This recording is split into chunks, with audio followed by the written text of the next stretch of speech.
So welcome again to the What's Up Downtown Breakfast. We're so excited to have Dr. Carlton Jenkins here today. Dr. Jenkins is going to talk about the vision of the school, the referendum, and a few other things.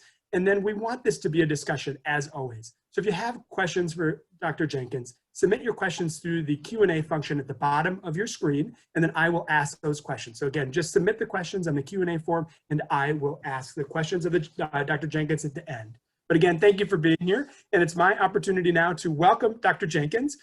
Before coming to MMSD in early August, Dr. Jenkins served 5 years as superintendent of the Robbinsdale School District in Robbinsdale, Minnesota, just next to my hometown of Minneapolis. Know it well.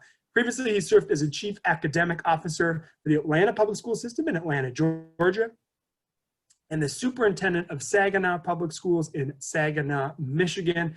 He's held educational leadership positions in Wisconsin, Ohio, Michigan, Minnesota, and now Wisconsin. Dr. Jenkins is a proud Badger and alumni of UW-Madison, so he's calling it home, his return back to home. And as Jessica discussed, he started his educational administration career here as an assistant principal from Madison Memorial High School. Hopefully you were very good to Jessica, or she said you don't remember her because she wasn't in trouble, but that she was a great student. And then later became the assistant principal and then principal at Beloit Public High School in Beloit, Wisconsin. Dr. Jenkins holds a PhD in philosophy and a Master's of Science degree in educational administration from UW-Madison, our own. And in addition, holds a Bachelor's of Science degree in health and physical education from Mississippi Valley State University. Welcome, Dr. Jenkins. How are you doing this morning? Hey, Jason, I tell you, after listening to you, Dan, Doug, and Jessica, I am fired up and ready to go. I really am. You guys, I want to thank you so much for such a kind introduction. Thank you so much for that. Well, welcome. We are very excited for your tenure here. We want to welcome you back to Madison. And so the floor is yours to discuss MMSD, your vision, and the referendum. Okay, well, thank you so much. And I appreciate the fact, too, that you said it's going to be like a conversation. And really, as I've been getting around the community, having a lot of conversations just about MMSD and also having an opportunity to speak about our 2 questions that's going to be on the referendum coming up. Before I start, just let me pause for a moment and just say the verdict has come out right now in the Breonna Taylor's case. And so as we have continued to go through these 2 pandemics, COVID-19 and just a whole racial pandemic, which has now turned into just a pandemic of just oppression altogether, I have to pause for a minute and say that in our community, as we have individuals lifting their voices, we're trying to work through this together. And in Madison, if anybody can do it, we can do it together here in Madison. Sure, individuals are going to have opposing views, but at the end of the day, we are all looking to move forward, not only just Madison, but our state, and we want to be a leader for the country and be a leader for the world about how you can get it done. We are Madisonians here today. So with that said, I'll just jump right into the conversation and the presentation of what I want to do today, and starting out with just looking at who we are in Madison Metropolitan School District. Why did I want to come back? Jessica, yes, 1993. No, I was going to tease her for a minute and say, I can remember you in the hall, but not really. Sorry about that.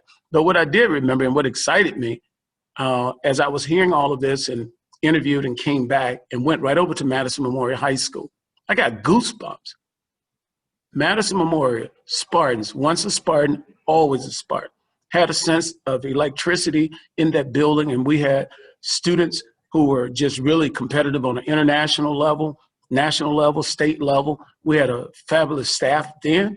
And then to come back and see the type of leadership over there, Mr. Hendrickson, the staff that's over there, and still see Madison Memorial as a sought after school. This is what we want to hold true for all of our district and all of our students. Yes, Madison has changed in a very rich way. At this point, the diversity has totally increased since I was here in 1993, but the hopes that our children, our staff, and our community can be the Madison that we all hope for. I see this increased collaboration that's taking place in these cross-sectional conversations that just really fits into who we have become with our strategic framework that we have now. And our strategic vision is leading us down this path with our core values. Right in our core values, we start off with excellence. Excellence. That's what we've come to expect in Madison. Excellence at everything we do. We have the #1 public institution here in the country that shares the parking lot with MMSD. So in short, we have the greatest science here on the Hill, and then we have a school district that have evidence of greatness that can compete on a global level. But we do know the truth. Back in '93, we knew it, and we know it today. There's more work to be done.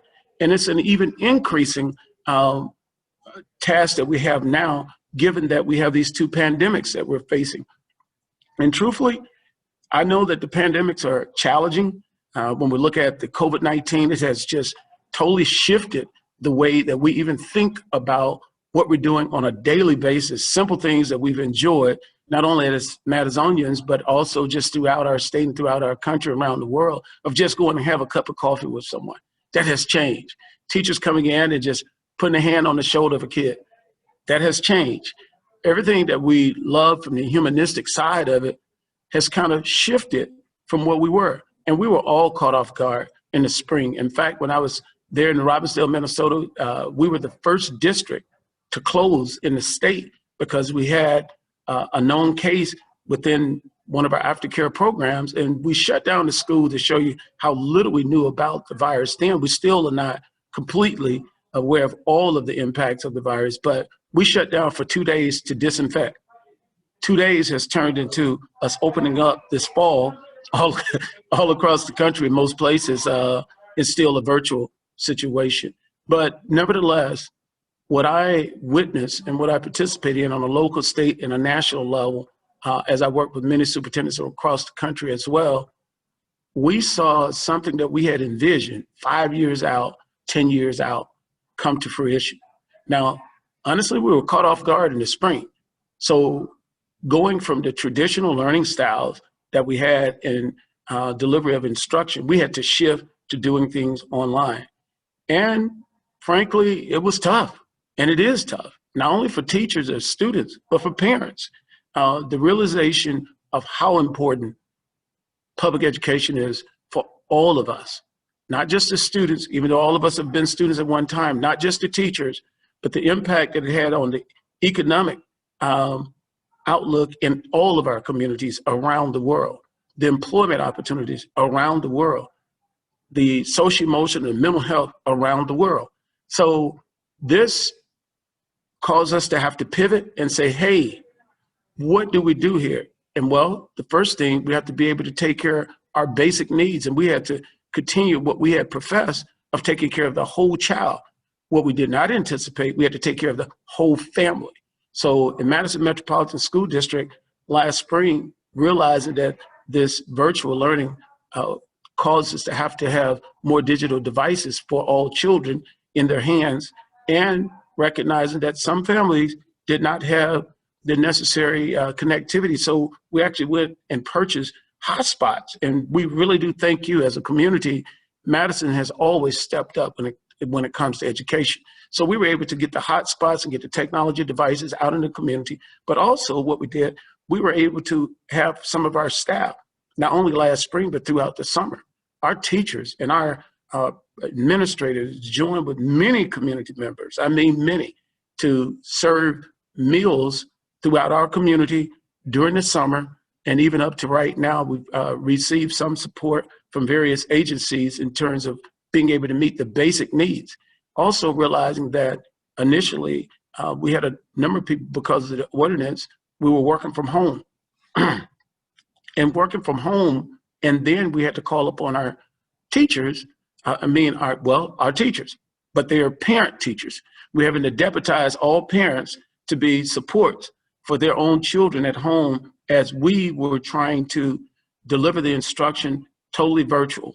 Having learned from last spring, we opened up this year, 3 weeks into it, we're much better than what we were last spring. But last spring, we were figuring it out on the fly, and that is just the honest truth. In some cases, we did extremely well, but then there were some lessons learned. We know historically in our country, there have been groups of students who have historically not performed on par as their peers or at the level of excellence that we've expected. And so as a result, we had to come back and recalibrate how are we going to reach those Black and brown children, those special needs children, those poor children, the ELL children who had been a part of this marginalized group, that their learning loss had exponentially grown. We know of the summer slide, but we had never experienced around the world this COVID-19 slide, which I tell you, and all of us having this expectation for our children, for our staff, and for our community of wanting to make sure that we can give our children what they need in terms of so that everyone feels like they belong, which is another one of our core values. But also aligning with our strategic framework, our goal number one says that we want to make sure that our students are on track to graduate, ready for college, ready for careers, and ready for the community. How visionary when this was put together before I got here to even include community. Because right now, all of us are realizing the value of community. I have to commend this group, DMI, when you started off and you're talking about downtown, making downtown more vibrant, more inclusive. You're talking about the dream that we all hope for and that we can live up to in keeping the promise of America. America here for all, created for all. And I really do appreciate that and your support, your endorsement of just public education altogether.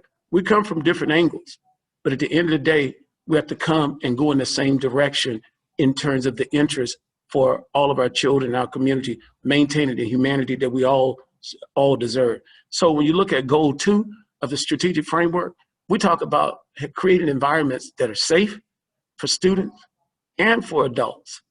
That is huge to do that, in particular in this day and time. And when we look at the community being so fragile right now, given the 2 pandemics, the new one with COVID-19, and then the racial injustice that we have all been debating and seeing for years. This is prior to the COVID-19. But now we're focusing in on how do we make sure that all of our students, all of our staff, and our community feel a sense of safety. And that's real, not physical, but also emotional, which is a whole nother level. And then that all impacts our mental health. So as a district, we're really focusing in on this when we came back this fall and looking at not only how we were going to pivot with our instructional delivery, but how are we going to make sure that we were taking care of the whole child and the whole family. This is bigger now than just the content, in which we all know that is very important. But if you don't feel safe, if you don't feel a sense of love, belonging, then it's difficult to do that. So as we move forward, and one of the things that I think attracted me in coming back to Madison, because I've always kept my eyes on Madison throughout my career, because I took so many lessons in '93 at Madison Memorial High School, the way that inclusionary learning happened. That was an eye-opener for me to see children with disabilities sitting in a regular calculus class. And I'm like, wow, this is powerful. In my young career, I took that with me. Also, I have to tell you, honestly, I'm very familiar with Madison in terms of the racial politics. I came into Madison under racial politics. I was an assistant principal, but the first semester I was listed as an intern so that they, whoever that they are, could get used to me. I never left that feeling, and I promise that no one would have that feeling under my leadership. So during my 30+ years career, I think you can look out and say, anywhere I've gone, you can go back, you can Google it, you can call people, and they'll say, yep, he was very inclusive of all people. And I think that's the values that also here in Madison, we have great things. When Heinemann Neil welcomed me back to the community, he said, some things have changed and some things have stayed the same. Now, if we're going to be honest, that was the most potent comment someone has made to me. And you're right. And some of the things that haven't changed, we have to work on it together. And that's what I'm seeing, this collaborative spirit of people saying, hey, from the university to the agencies throughout our community, from what you guys are doing now, that's where we have to be. And so when we go back to that goal, I want to talk about community. Community doesn't happen in one direction. It's reciprocal. Accountability today is a new level of accountability because it's reciprocal. We're accountable for doing the job based on the resources that our community give us to be able to do the job. And not only just here, but I think about other institutions as well that we have to address. We have to take on things. It is our civic duty to take a responsibility for creating the environment where all citizens feel like they are citizens here in America. So when I saw the one thing on the outside looking back in, and I saw goal 3. I have to tell you, it rocked me. I said, whoa. We said in Madison Metropolitan School District, Black children and youth will excel. My colleagues and I around the country have had discussion prior to me coming here about that being goal 3. We said, Madison? Now, being from Madison, I could tell them, you have to know Madison. That is so like Madison to jump out and be a leader on the local level, the state level, and the national level. Now it's time to actually put really some meat to the bones. So as a district, before I got here in the last number of years, Madison has professed loudly that we're going to push being an anti-racist district. We're going to lift up all children. We're going to pay specific attention to our Black students, Latinx students, to our LL students, to our Hmong students. We're going to pay really attention to those students in every kind of way. We're going to pay attention to our advanced learners. Really, what I'm seeing now is an opportunity for a robust transformation to take place in our schools. Not only are we talking about our kids going to college, we're talking about our kids having dynamic careers, but participating in the community. This opens up the door for some of the programs that we have going on now, like our STEAM program that we have going on with Madison College. With the fact that we can look at and students can say, hey, I want to consider articulated skilled trades. Wow, and not be devalued, but be lifted up. What we have going on right now at Capitol High with some of our students taking the dual enrollment and just throughout our district, it's bigger. Even though I love Madison Memorial, it's bigger than Madison Memorial. You know, we will take some of those regents in too as well, you know, but we have to take La Follette, we have to take everybody in this game in the Mighty East stands. And we have to do whatever we can to make sure the children at Shabazz have every opportunity. Truthfully, what we're doing now, we're talking about how can we grab the biggest levers and move us forward. And in doing this, I bring to the table something that has been going on in Madison, and we've been debating this a long time, a focus on reading, but the science of reading. We've been reading. I am a big balanced literacy. I mean, I was out front on it, all over balanced literacy. This is it. Coming across the science of reading, there's some serious discussion that needs to take place in our community, but you can't take place, the conversation cannot take place without our teachers being at the core and us giving the teachers what they need and what they deserve. Our teachers need an opportunity to have a safe space to have honest debate. They need professional development. They need to be able to acquire certain skills or refine certain skills that they may have, and they must lead. This isn't something that could be led from top down, but I'm encouraging the entire community to get in this conversation about reading. We know it's a direct correlation between early literacy, talking about a full 4-day 4K program. We're talking about early literacy and beyond.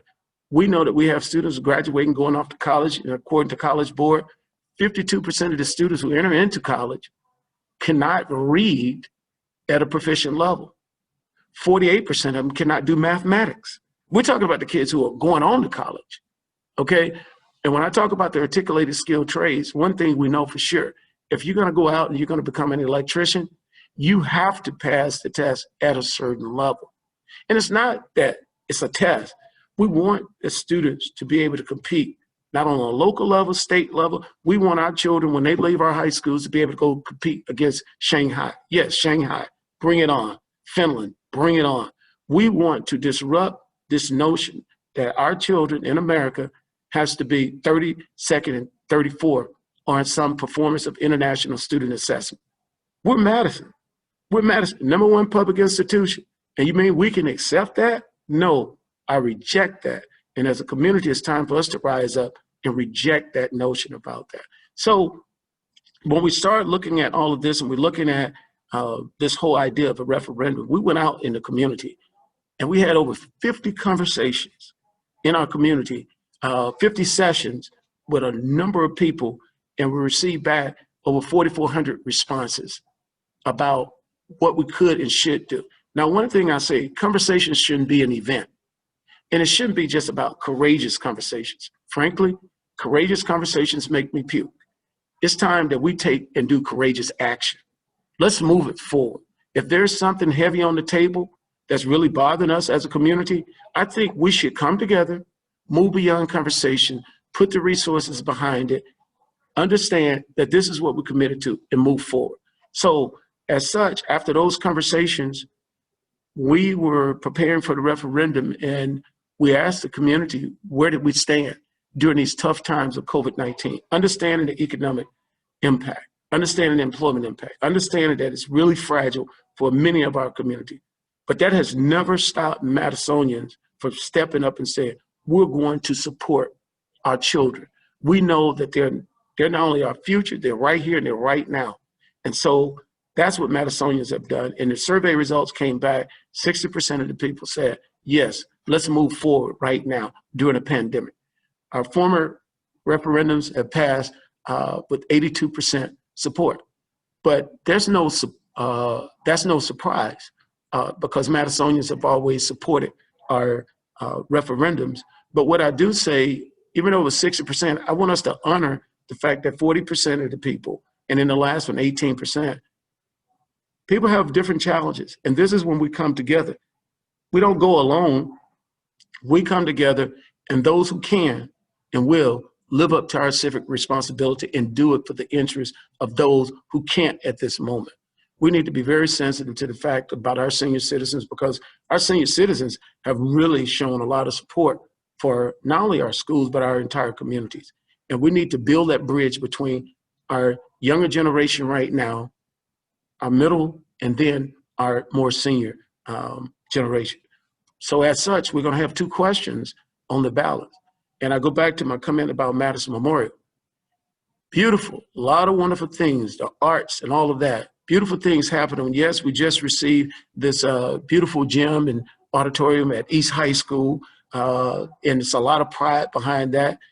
But when I looked at the schematics of what could happen at La Follette, what could happen at West, with the wonderful staff we have, and with the changing dynamics of our students, I see possibilities.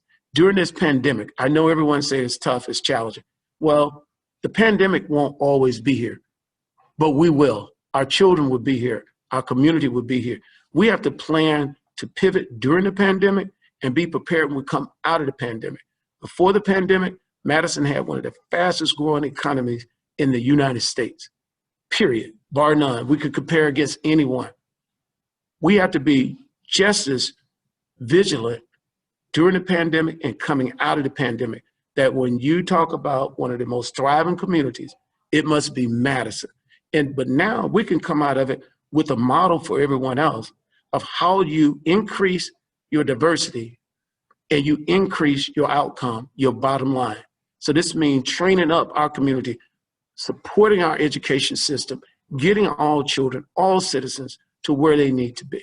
There are lessons learned. I think we've learned a lot of lessons. I think there's still a lot of lessons to learn, but we have to continue to uplift that in our core value, the voices, and we have to stay focused in terms of the work we're doing. So, and I know that I've talked quite a bit to you. There's much more I could say, but I will say this on the facility side.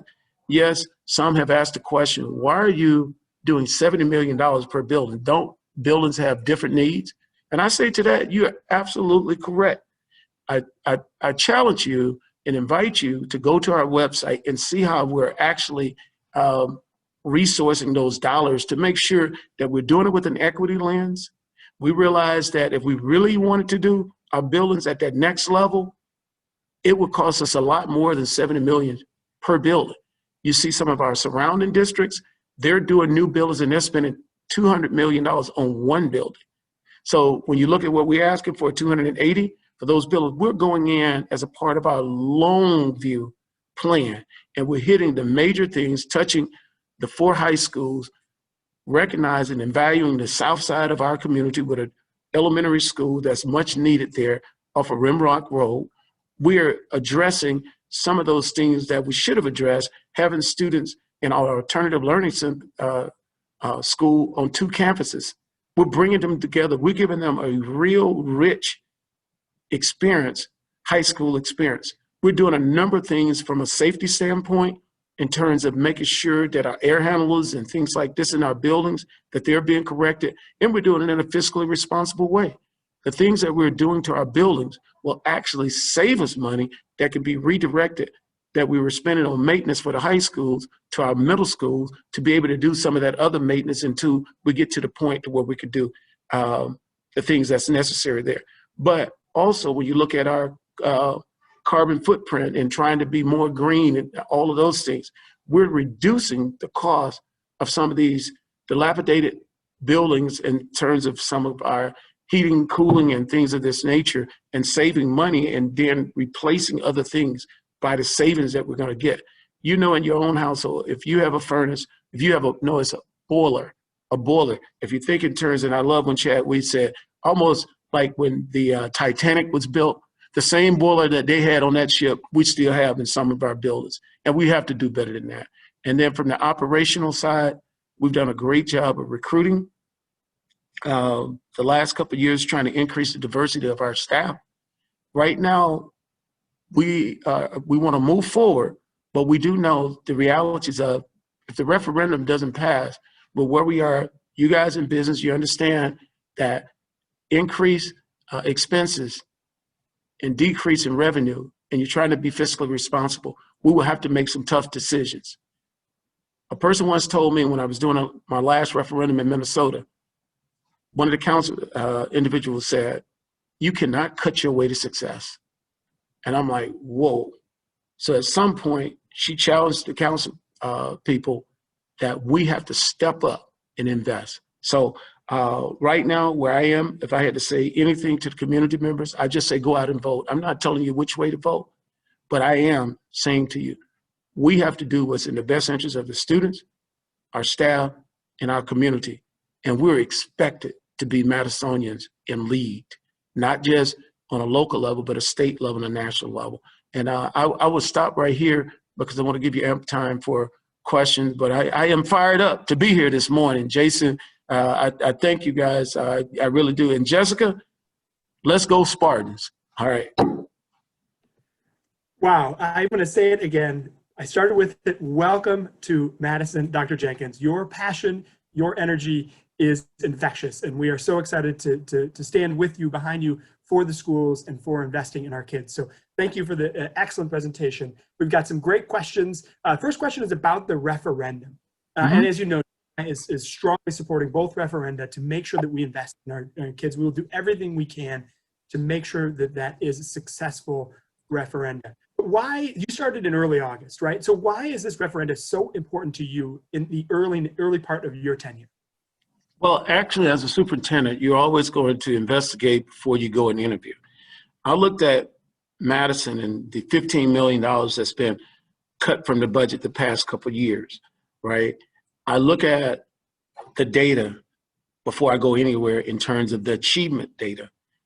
And then I try to look at the budget and see if we're being fiscally responsible. I do not believe in asking taxpayers for money. I always live in the community where I work. And I do not, and I have an accountant at home, my wife, okay? So she's counting the beans for me, you know. But I don't believe in asking the community for money that we don't need unless we're gonna be fiscally responsible with the money we have. And so when you look at the tough cuts, staying away from the classroom over the last several years, over $15 million, that's happened.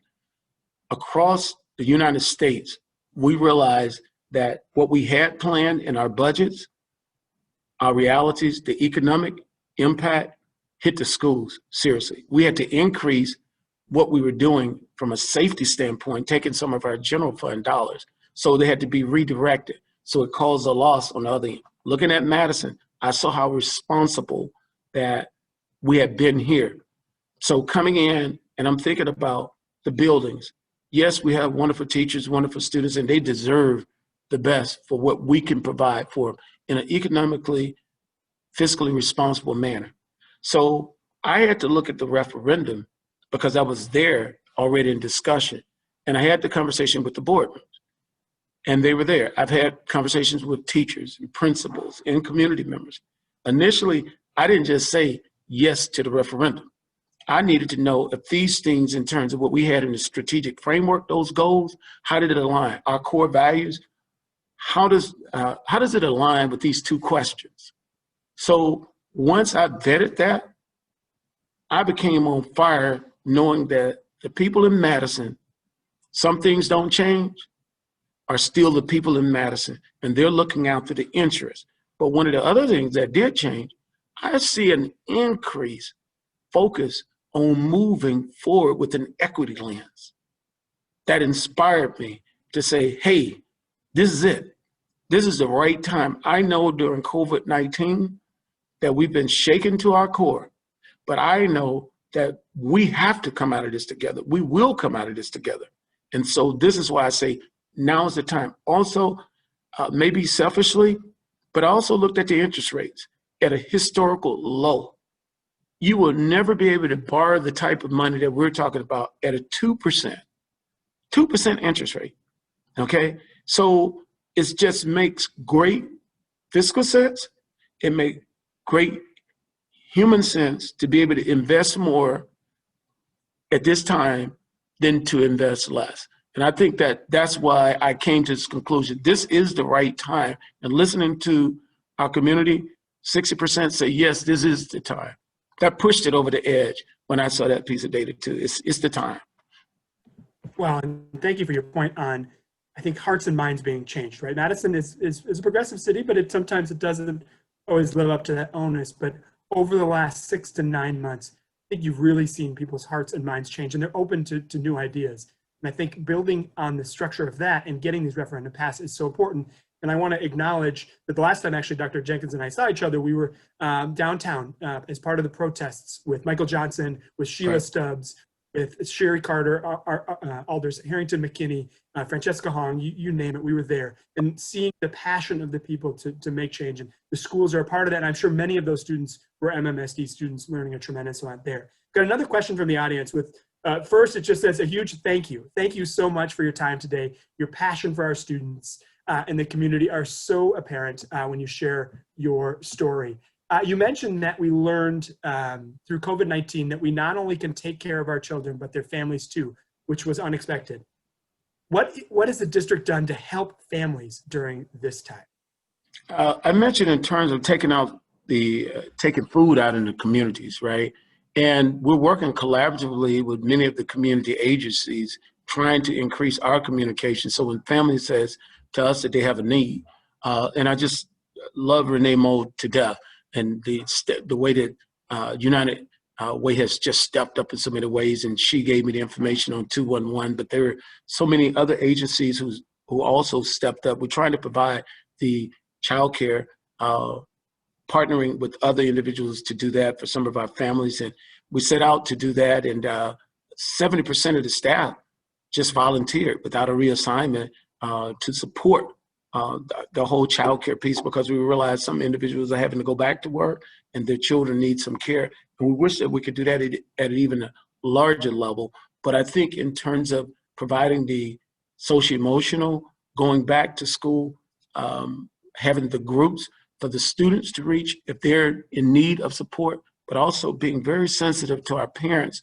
when they call us and tell us that this is difficult, someone being there for them. We have our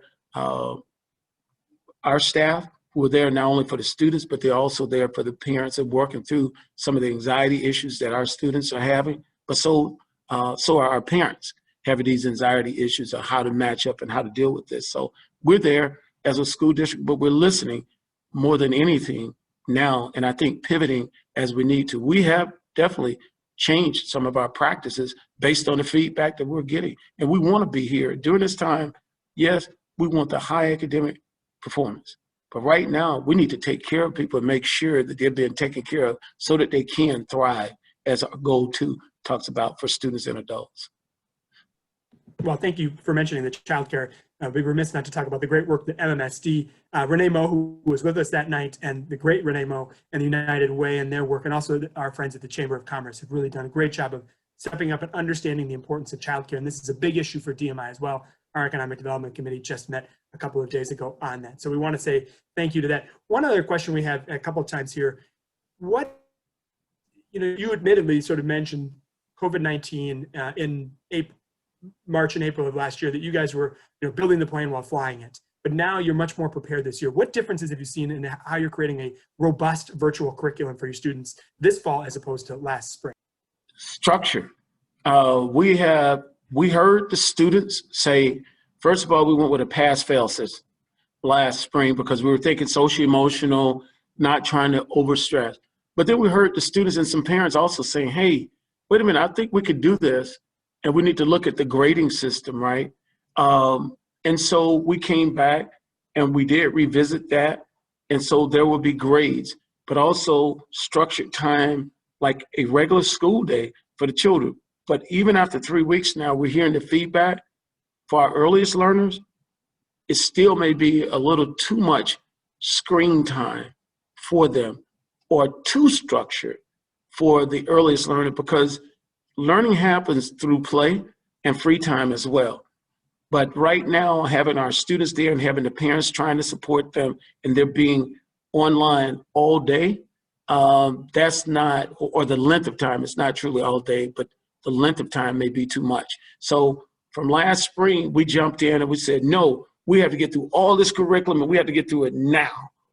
And we realized that is not the way to approach this. And I'm glad many of our students and our parents felt comfortable enough to speak up about that. And we are, let me say this, we're not perfect. I'm hearing the positive comments from parents, but I'm also hearing some parents who are calling in and saying, hey, this is hard for me. I was talking to several principals, as many of them have reached back to the parents, and that sense of empathy, and I do mean empathy, not sympathy, because the way the administrators are able to share that is still tough for us too, but we're trying. But some of them have heard from some of the parents and they've pivoted. And that's what I find us doing now, shifting from what we have thought in the past. No, this is the way we're doing it. This is the way no.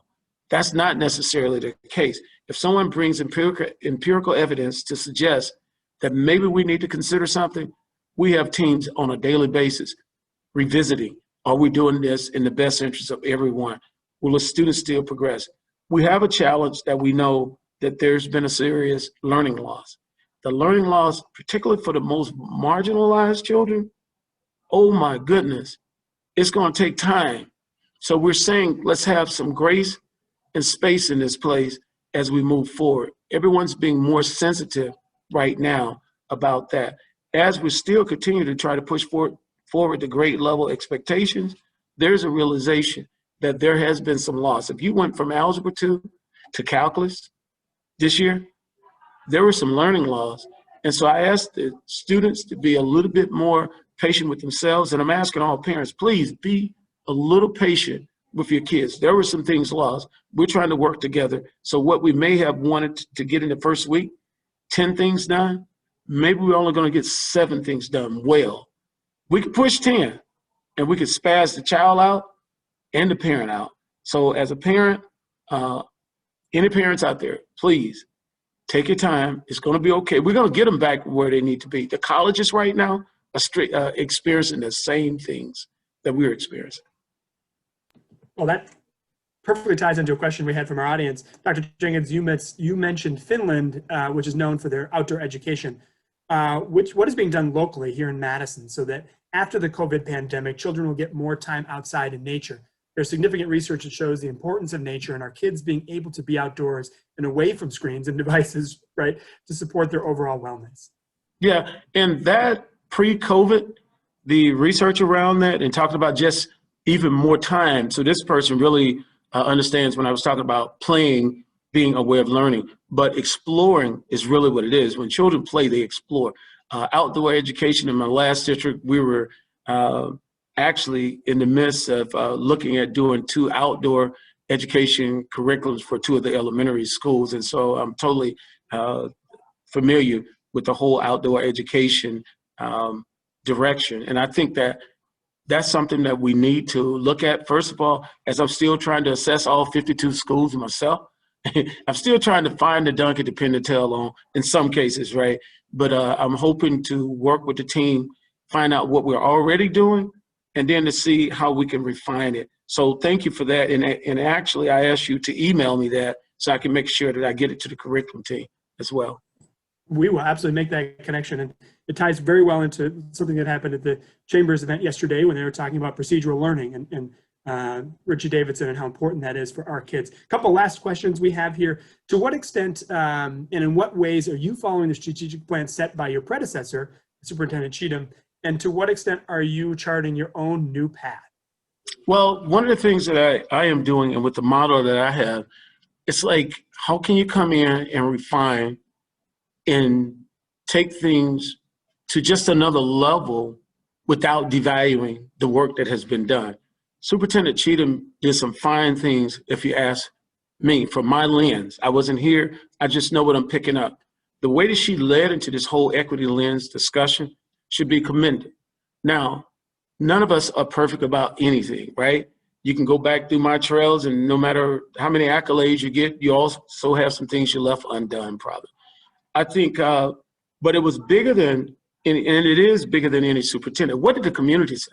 How did we arrive on this strategic framework? So I've been asking those questions.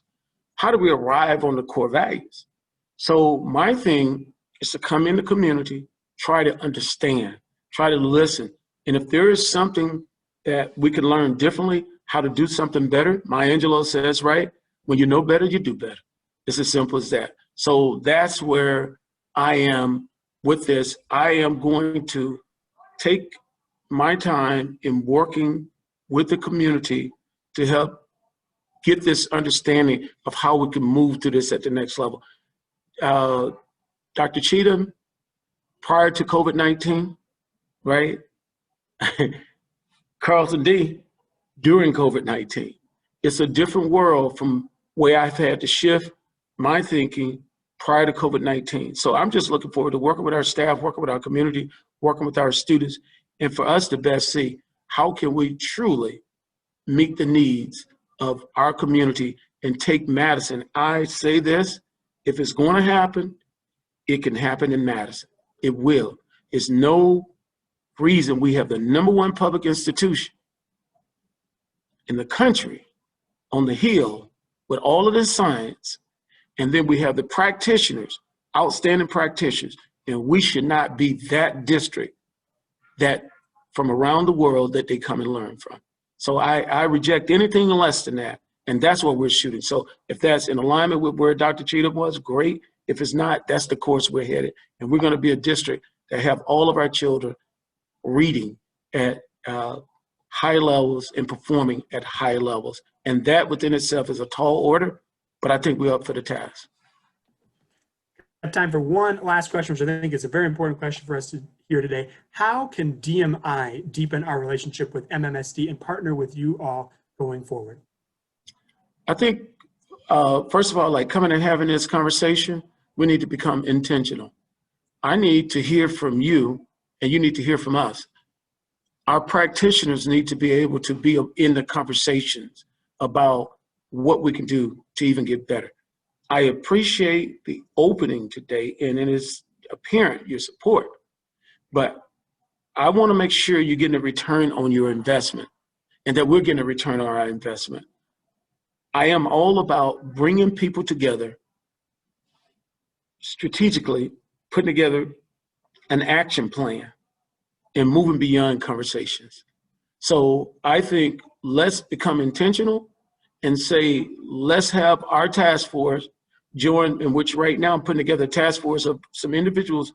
There is a lot of support right now for people wanting Madison and MMSD to move forward. So I ask you to join us. I invite you to join us.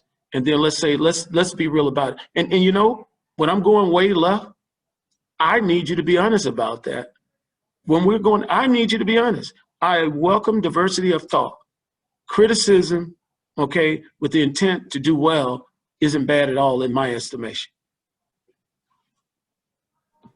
Dr. Jenkins, thank you so much. Know that we are with you as an organization. DMI supports what you're doing, supports the referendum, and supports MMSD. Thank you for your passion and your energy, and absolutely we are with you on this journey. Let us know how we can help in any way. You are doing so much to support the kids and the families of our important community. So thank you, thank you, thank you for all you're doing. Know that DMI will continue to be with you through all these steps. We'd also like to thank Our sponsors today, Whipley LLP, Ho-Chunk Gaming, Madison, Michael Best and Friedrich, State Bank of Cross Plains, the Edgewater Hotel, UW Health, Unity Point Meriter, Quartz, and our series sponsor today, the firm of Carlson, Black, O'Callahan, and Battenberg. Thank you all very much for joining us today. Again, thank you, Dr. Jenkins, for your extraordinary leadership. We are excited to work with you in the future. Hope you all have a great rest of the day and stay healthy. Talk to you soon. Thank you very much. Thank you so much, and thank you to the sponsors. Thank you. Thank you, Dr. Jenkins, very much. Have a great day. You too now. Bye-bye.